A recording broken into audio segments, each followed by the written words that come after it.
At the center of every armed conflict of the 20th century, the machine gun has been a tool of conquest and of liberation. Everywhere it has unleashed consequences its creators never imagined.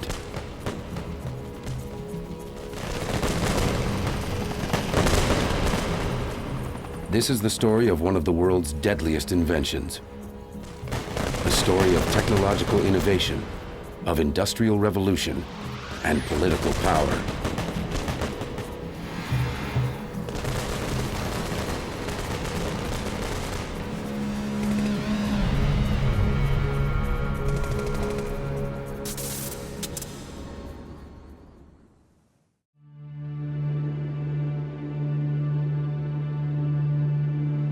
It is 1914, the year the Great War will begin in Europe.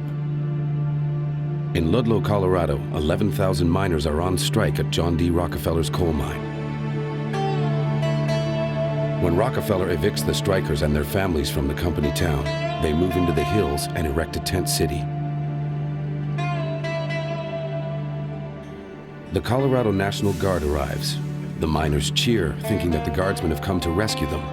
In fact, they are in Rockefeller's pay. The guardsmen set up their Maxim machine guns on the slopes overlooking the strikers' tents.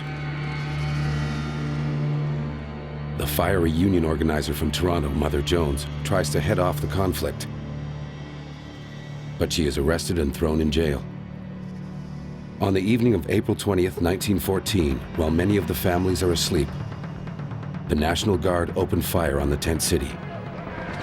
The strikers hide in trenches to escape the bullets, but the machine gun fire is so fierce it sets the tents ablaze.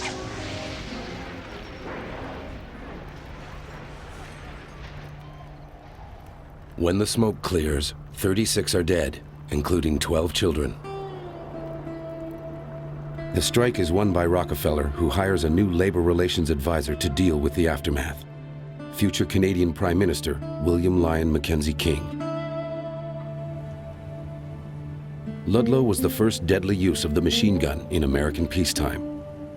It will not be the last. Over the next 4 years, few will remember Ludlow, as the Maxim machine gun creates the deadly stalemate of the Great War's Western Front.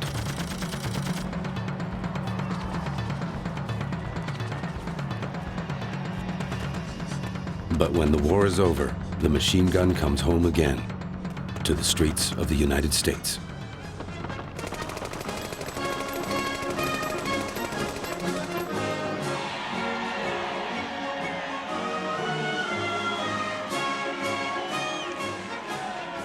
In 1918, the United States celebrates the end of the Great War. But peace has come too early for Kentucky Blue Blood General John Tolliver Thompson. He had designed a radically new gun. Using pistol-caliber ammunition, the Thompson was one of the first submachine guns. Light enough to be carried and fired on the run, he called it his trench broom, because it was the perfect tool to sweep out the enemy. But now, the trenches are empty. Like Gatling before him, Thompson is left with a gun, huge debts, and no war. But all around him, the U.S. has just begun the greatest boom in its history. A country which had been a debtor nation for virtually its entire history, right up to 1914, came out of the war in 1918 a creditor nation. It became par excellence the successful industrial society. Mass production really comes of age. And it is in this context that General Thompson's gun finds its way onto the streets of the United States. Factories now churn out automobiles and refrigerators. Productivity and profits are way up, but the share of the pie has not grown for the millions of workers on the new assembly lines. Their anger soon turns into rebellion, much of it inspired by the ideas of Karl Marx. The October Revolution in Russia put social revolution in every part of the world on the agenda. Unions, labor movements were far stronger and regarded as far more dangerous than before. labor protest breaks out in American cities. Resentments, hatreds, unrelieved emotional tensions whipped up by the war do not evaporate with peace abroad. The Army and the National Guard are called out to keep the peace, often down the barrel of a Maxim gun. Now the doughboy must maintain peace at home. General Thompson designed the gun for his beloved Army. His son Marcellus is more of a realist. He takes over the marketing of the gun and sells it to company police and sheriff's departments in mining towns. It's a beautifully made gun, beautifully machined forgings. It was designed for highly portable, fully automatic fire. At over 600 rounds a minute, the Thompson fires faster than any gun before it. It uses .45 caliber slugs, a bullet General Thompson tested by firing into cadavers he got from a medical school. And the Thompson is small enough to be wielded by one cop facing a big labor mob. As one enthusiastic writer raves, it would be no trouble whatever for one man to sweep a street clear from curb to curb. But Marcellus Thompson doesn't stop there. He decides to market the gun to civilians. If people will buy a new refrigerator, why not a machine gun? His marketing campaign makes use of the new art of advertising and public demonstrations.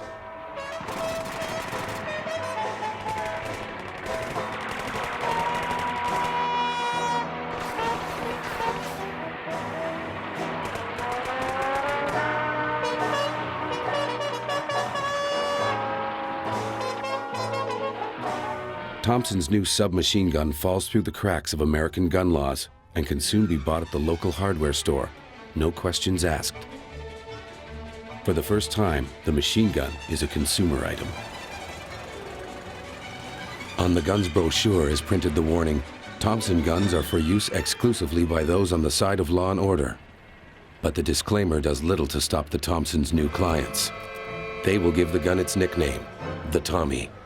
It will be the gun that makes the 20s roar.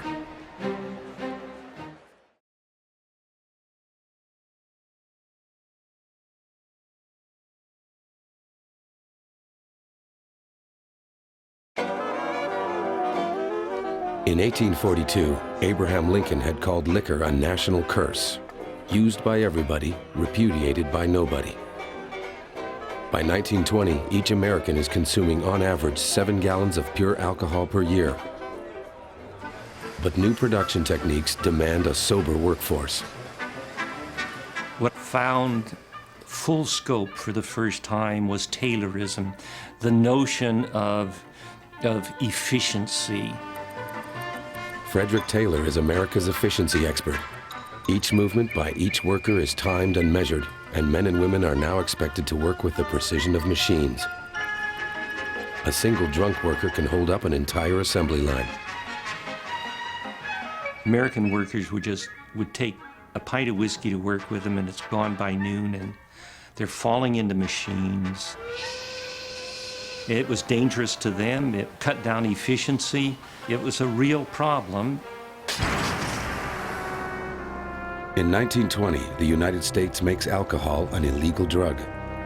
But workers who want to drink go straight from the factory gates to the speakeasies. Soon there is a roaring trade in bootleg booze, much of it smuggled in from Canada. The highly competitive business gives a new group of entrepreneurs, the gangsters, a chance to carve out their own American dream. A bouncer in a brothel has risen to control a Chicago gang. His name is Al Capone. He buys 3 of General Thompson's guns in a hardware store, gets in his car, and drives by a bar, blazing away at his competitors. The first drive-by killing is a marriage of 2 high-speed technologies, the automobile and the automatic gun. The police decide the only way to deal with the new threat is to beat the gangsters at their own game. I knew all the top guys in the mob. I said to him, "I know how to stop you guys." And he looked at me, I said, "What we should do is take a shotgun, blow your head off, throw you up on your expansive lawn, ring the doorbell, let your wife and kids come out and look at you with your head blown off. You know what he said to me? How you talk. In 1926, the Tommy is issued to the Chicago Police Department. They're a beautiful weapon. I mean, oh boy, I tell you, when you use one of those things, they really rip it off. After 3 days of surveillance, Frank Pape corners a local gang in downtown Chicago.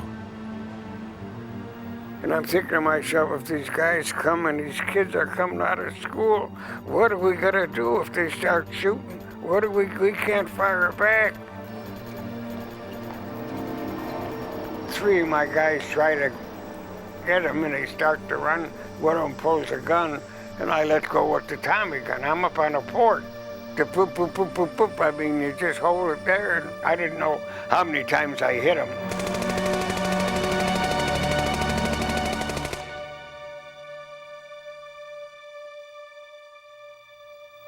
They said there were 11 bullets in one guy and 9 in another. So I guess they were dead.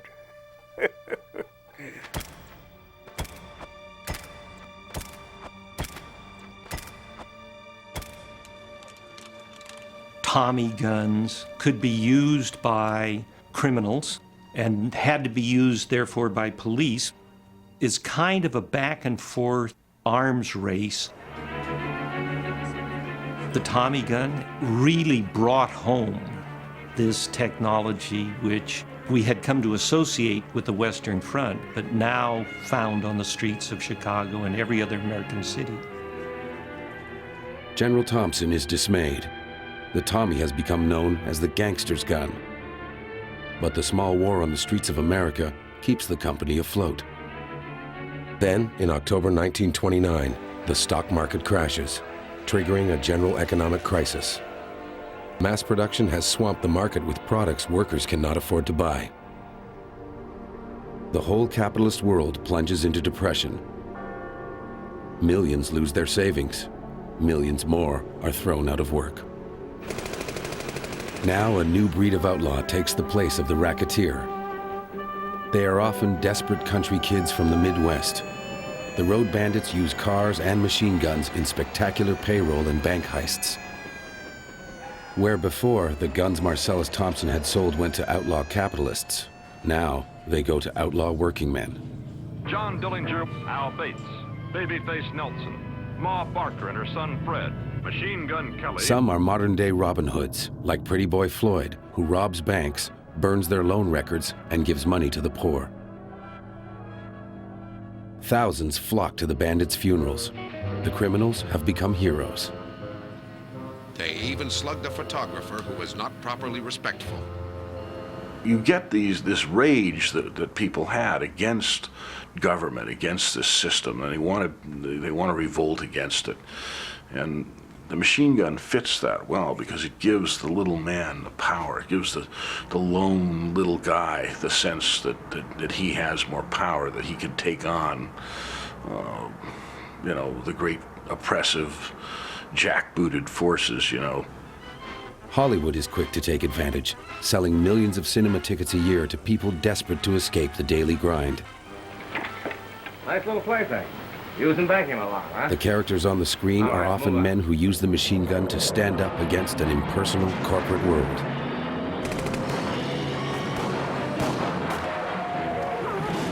The one star all the movies have in common is the Tommy gun. The gun's image is powerfully reinforced by the introduction of sound, shattering glass, squealing tires, and that famous Tommy gun roar. The Tommy gun really looks cool. There's something about that round drum that does it, isn't it? And just looks right. And makes a big flash. It's the Tommy gun is just a wonderful thing. And I want my electric train and my machine gun. But when the lights in the movie theater come up, the depression is deeper than ever. And desperate people turn to radical solutions.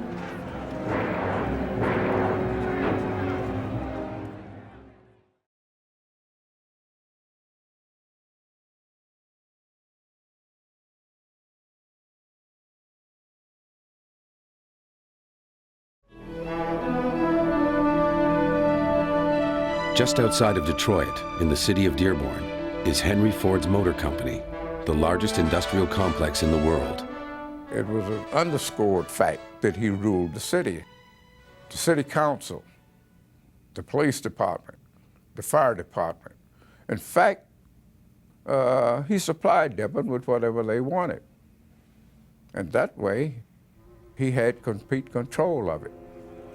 One man having all this power, you had what you call a king at that time. In fact, they did call him King Henry.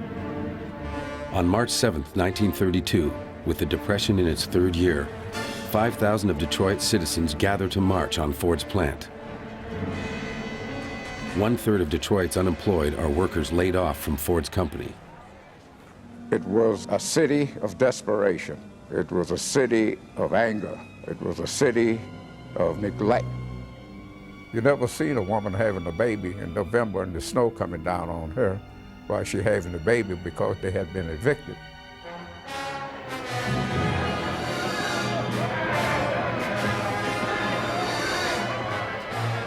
Ford says there is work for those who want it and blames the protest on communist agitators. Ford calls out his 8,000 security guards, mostly convicts paroled from Michigan prisons. His cousin, Dearborn's mayor, orders 40 policemen to help the company guards stop the march. Henry Ford's men carry just 2 Tommy guns, and the Dearborn police carry 4, sold to them by Marcellus Thompson. On the border between Detroit and Dearborn, the police and company guards confront the marchers. Everybody, yeah. Everybody let up a big yell and we marched on. Then they turned the water hose on us. The clubs, that didn't stop us. Ford's head of security, Harry Bennett, leads his men into the fray. I saw Harry Bennett with the Tommy gun, raised it like this. He was holding on to the car with one hand. At that time, the cars had running boards on them, if you remember. You could stand on the car. And he had his hand holding on, this hand holding on to it, and he had the gun like this. That's when the shooting started. All hell broke loose.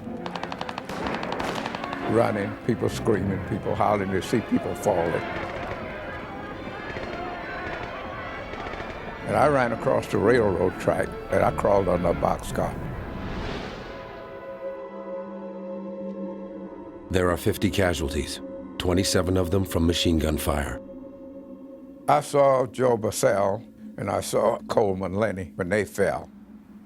Most of those who got killed were just young guys. And hell, the petal on the flower had not even opened up good yet. I saw all of that. That changed David more. That was when I grew up. And everything it takes for a man to go into his manhood, that's when I was baptized in the river of brimstone and fire that day.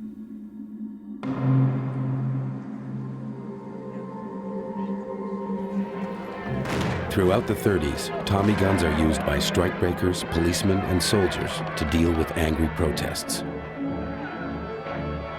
But the crisis worsens, and for most of the world, nothing and anything seems possible. Capitalism failed. It just plain failed. They tried every solution to revive it, and they found it to be a very cruel and heartless system.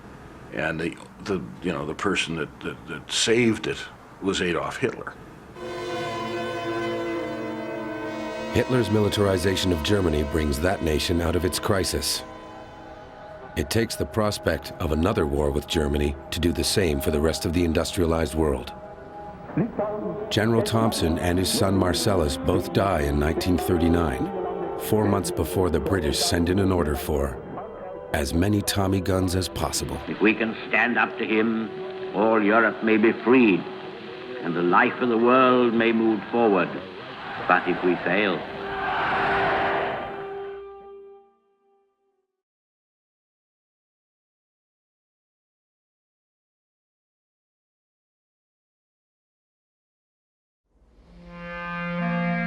In 1919, a defeated Germany is forced to sign the Treaty of Versailles. The architects of the treaty are determined that war will never again begin on German soil. They reduce the German army to 100,000 soldiers and restrict its arms production. In the small German town of Zuhl, famous for its weapons factories, there are many people who resent the treaty.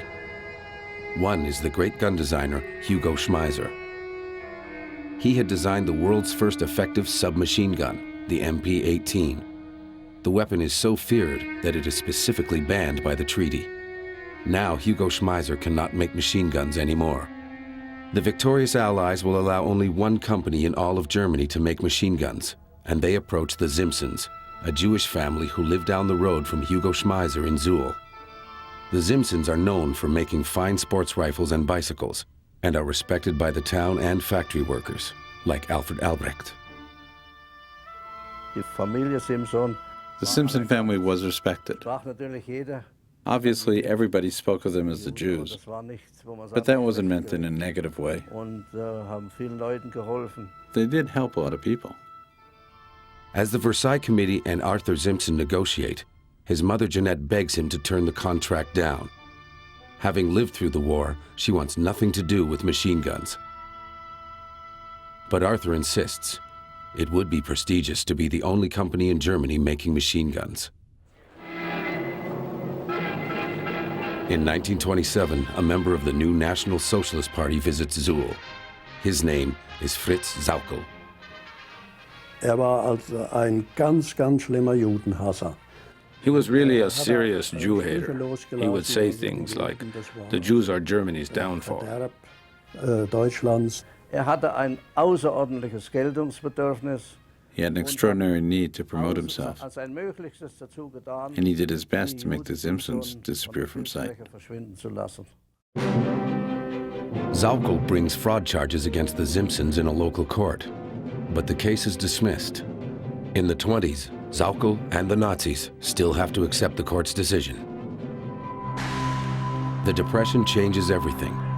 6 million are suddenly unemployed.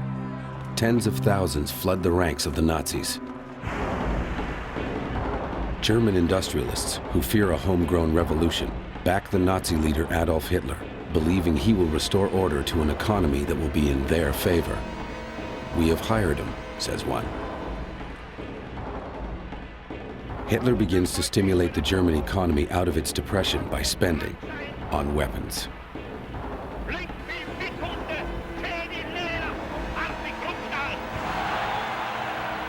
Gustav Krupp rules the giant armaments empire with his son Alfred. The Krupps tell Hitler they have hundreds of weapons designs ready for production.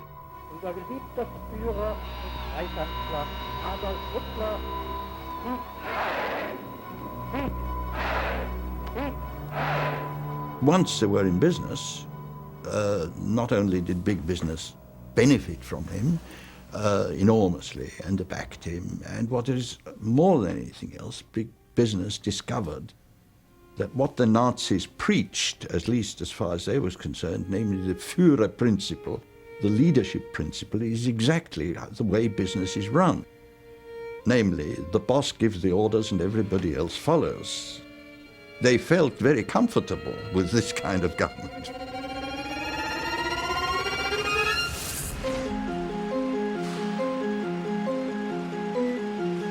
Hitler has many admirers in the rest of the world. The Prince of Wales is impressed with his efficiency. Henry Ford sends him 50,000 marks every year on his birthday and is awarded Hitler's Iron Eagle for his efforts. Standard Oil ships him fuel, and General Motors supplies him with trucks and armored cars. When Fritz Lang, the German expressionist filmmaker, first released Metropolis, he was terrified to find out that Hitler quite liked it. The picture of industrial peace, the coming together, the cooperation of the hand and the heart. It's a modernist, utopian industrial society.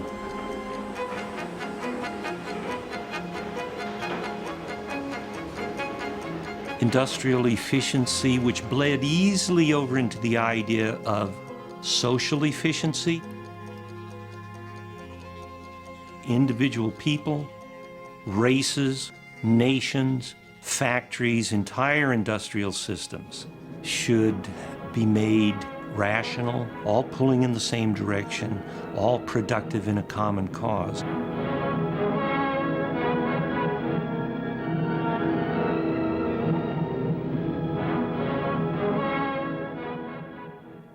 Neither did a society need people who didn't fit, who were expendable. Communists, Jews, gypsies, homosexuals, any kind of people that the Reich considered detracting from social efficiency. In Zuhl, Fritz Sauckel targets the Simpson family once again. He now holds a national position in the SS, and he is no longer bound by law. He throws Arthur Simpson and his family in jail and confiscates the factory. Arthur Simpson manages to escape to Switzerland, but 4 of his family are left behind. Sauckel renames the factory after himself, and then makes a gift of it to Hitler.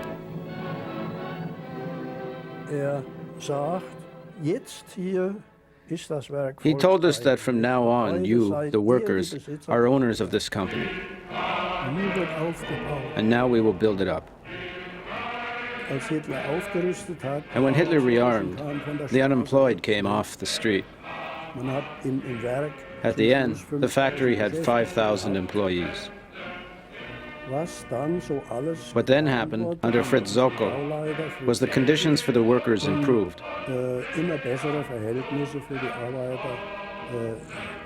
That's something you cannot deny. It actually happened.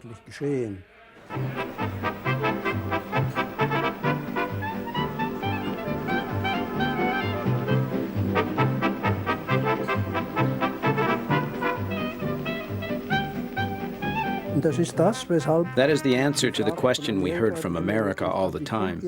How could you run after that guy, Hitler? It wasn't Hitler we ran after, but what happened during that time, that was powerful. With the Simpsons gone, Hugo Schmeisser can now take over submachine gun production for the new Germany. His MP-18 has been vastly improved, and the new model, the MP-38, is the perfect gun for Hitler's needs. The MP-40 series was the beginning of a new generation in submachine guns. It was the first submachine gun to make extensive use of stamped sheet metal and of plastic instead of wood. It has a folding stock. The cyclic rate is about 550 to 650. You can build lots of them for a relatively small amount of money. And that means you can put great numbers of them in the hands of ordinary troops. With a fully rearmed and optimistic Germany, Hitler is able to set about fulfilling the heroic destiny he sees for his wronged nation.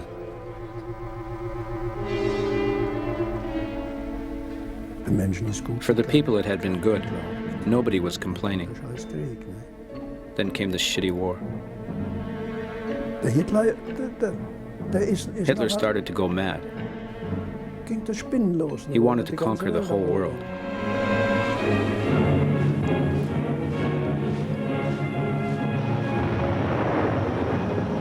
Hitler employs a brand new doctrine of warfare. It is called Blitzkrieg, lightning war.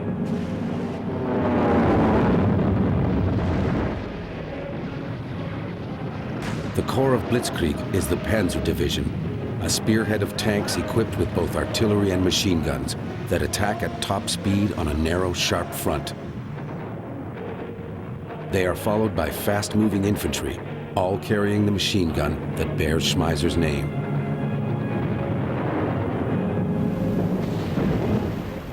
In campaigns measured in weeks, Germany knocks out Poland, Belgium, Holland, Denmark, and Norway.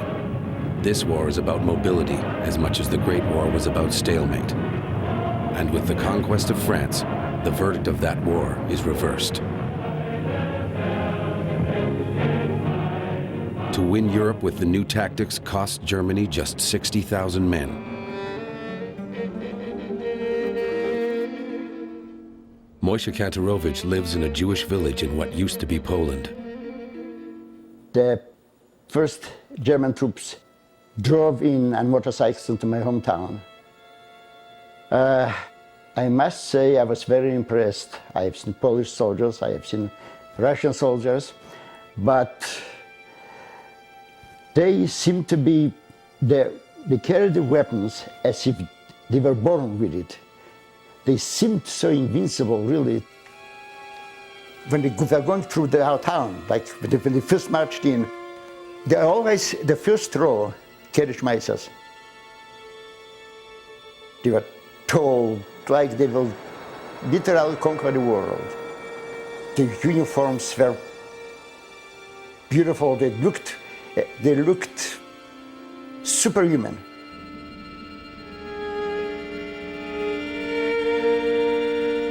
We were literally driven out of our hometown. And we are being marched to a place somewhere unknown.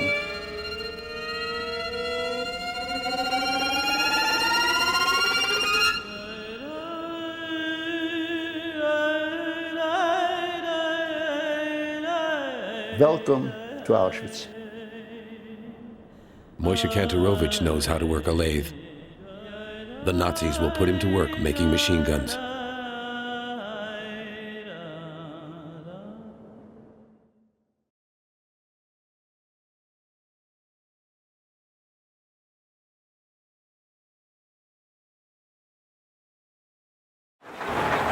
On June 22, 1941, Hitler launches the greatest invasion in history, Operation Barbarossa.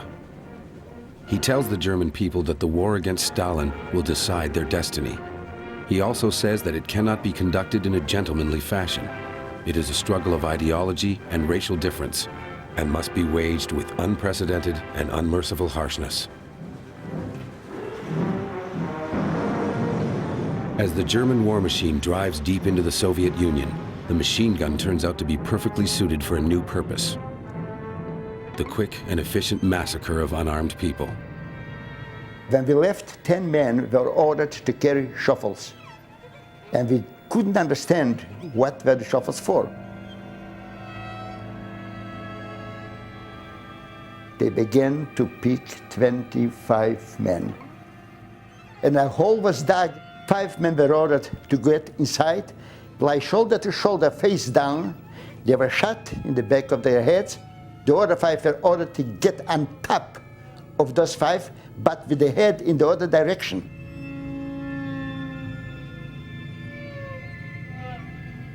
It is how can you describe what happened, how we felt? We took count. Exactly 100 men were slaughtered in those 2 days. In the first 4 months of Operation Barbarossa, 500,000 people are massacred by SS Special Forces units carrying Schmeisser's MP-40 submachine gun. The Second World War is probably the first world war in which civilians become as important, if not more important, as a target than the armed forces. The destruction to establish the supremacy of the occupying army, the deliberate use of terror. News of the German campaign spreads like wildfire, and the Soviets fight back with a determination born of despair. At Stalingrad, Blitzkrieg finally stalls. The Soviets will not easily give up the city that bears the name of their leader. With the Red Army blocking the German advance, it is clear that no short, sharp victory will be possible. As in the First World War, this war will be fought and won on the factory floor. And this time, the need for weapons will be immense. A prolonged war of production has Germany at a disadvantage. Britain, Canada, the US, the Soviets, and their allies have immense reserves of labor. Their combined population is 600 million. Germany numbers only 80. Heinrich Himmler, head of the SS, inspects a concentration camp near Minsk. Himmler intends to kill its inmates quickly. But Alfred Krupp petitions Hitler. It is clear that Germany needs more workers. He suggests that Jews, left-wingers, and prisoners of war be put to work as slaves. The program is coined extermination through work. The slaves soon number 5 million in a system of camps throughout Germany and occupied Europe. Fritz Sauckel is put in charge of organizing slave labor from the East. Some of Germany's greatest companies sign up for the lowest cost labor in the world. They include Bayer, BMW, Daimler-Benz, Siemens, Ford, Telefunken, Volkswagen, Krupp, who alone uses 100,000 slaves, and Hugo Schmeiser, whose labor camp in Zuhl is called Frolicksmann Lager, Happy Man's Camp. The remaining Simpsons of Zuhl are sent to Auschwitz. Moishe Kantorowicz is shipped from Auschwitz to work on an assembly line in a satellite camp. He told me to pull out my sleeve, and it tattooed 99,347. From then on, I had no more name. Moishe works to make a machine gun. Each barrack made a different part. In the part I worked, we made the barrels. And one end used to come in a piece of metal, the length of the barrel a bit longer, but 2 inches thick, with a tiny hole through it. As the barrel was revolving, 2 knives came close, took off a certain part, that's all, and pulled back. At the end, the last operation, the end of the barrack, it was the final operation, and the brand new barrel was coming out. And that was my part, and that continued. The next operation was done by another group of inmates, and that's how we made machine guns. But what did we get? At best times, a quarter of a loaf of bread and a bowl of soup. How much more could they have squeezed out of us? We didn't get more than 600 calories a day. How long can one survive?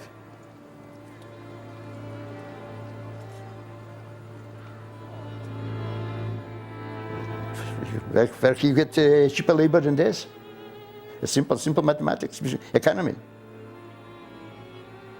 The 12,000 inmates were producing 600 machine guns and submachine guns in 24 hours. An unbelievable amount, but that's what we used to produce. If you did not make your quota, there was only one punishment: death.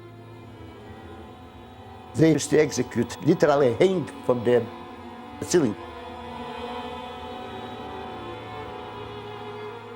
You can die not to say that the saying was a hero dies once and a coward dies 1,000 times. Maybe so, maybe I'm not a hero. But I know that everybody around me was just as afraid. Just as afraid.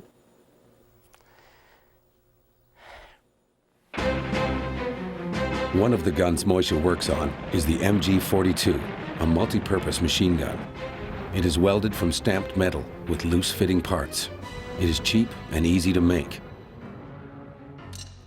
Even a half-starved prisoner can make one. As it cycles at 11 or 12 or 1,300 rounds per minute. So this very high cyclic rate gives a very distinctive sound. You compare it to a zipper being zipped open, and that's one of the nicknames this gun received, which was Hitler's zipper.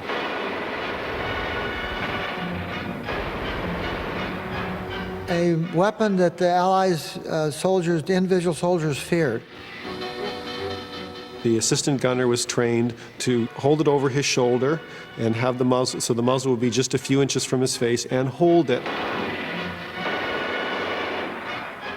with no regard for his hearing. You can imagine 1,200 round cyclic rate with the muzzle a few inches from your face.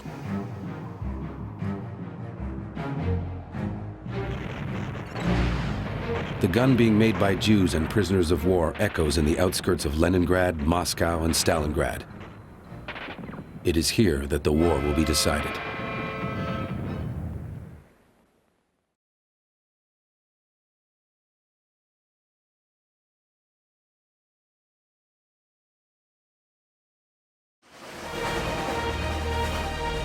Allied supplies pour into the USSR from Britain, the US, and Canada. 20 million pairs of boots, 500,000 trucks, enough food for every Soviet soldier for every day of the war reach Moscow and Stalingrad. But nothing reaches Leningrad. The Germans besieged the city for 2.5 years.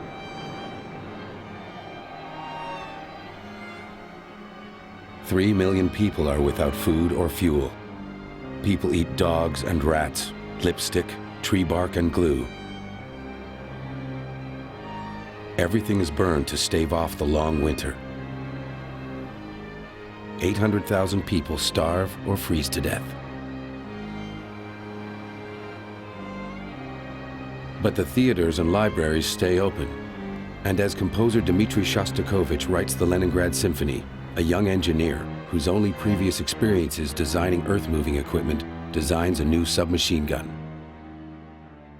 His name is Alexei Ivanovich Sadeev.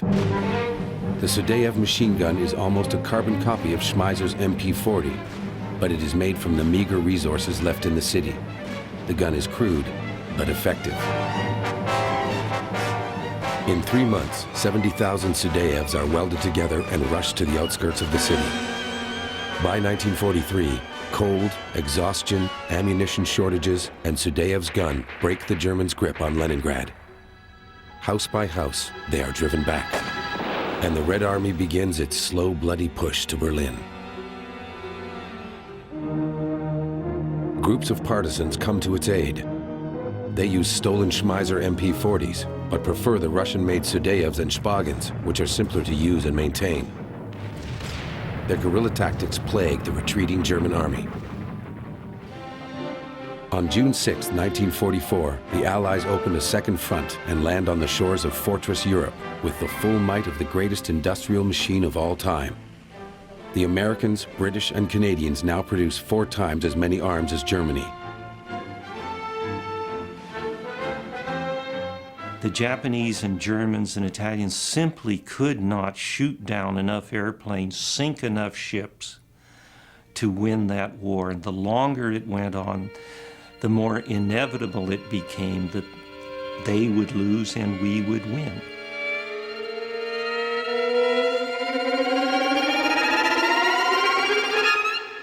I stood there and wrote if I would be watching a silent movie.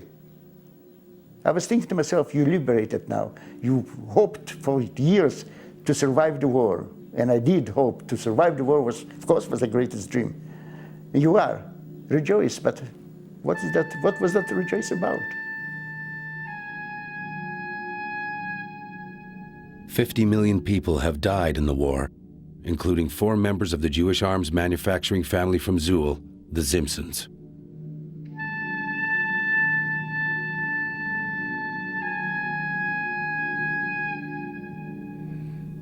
Und komische Sachen. Strange things.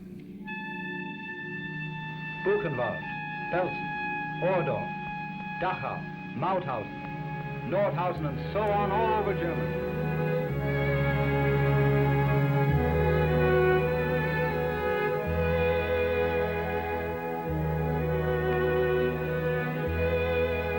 The Second World War was a barbarism raised to a new power.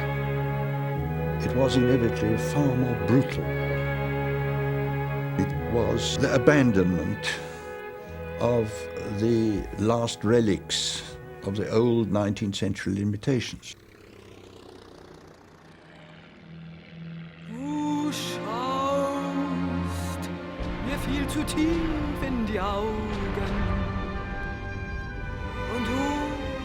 The war ends with promises of democracy and peace. The United Nations and the Convention on Genocide declare that crimes against humanity would not be permissible anymore. The world would now take an interest in all its people.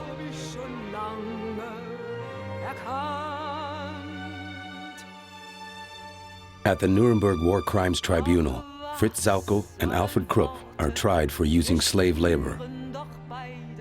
Krupp is imprisoned for life. Sauckel is hanged.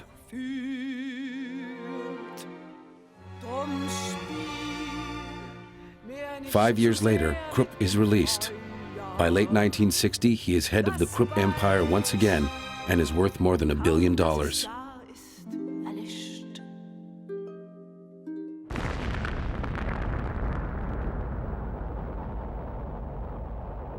With Fat Man and Little Boy, America signals its power to the world.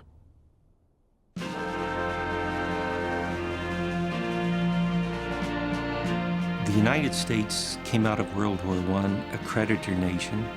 We came out of World War II a superpower. American force of arms, the American economy, once again empowered, not destroyed, not laid waste, but empowered by the war. It truly looked like the American century.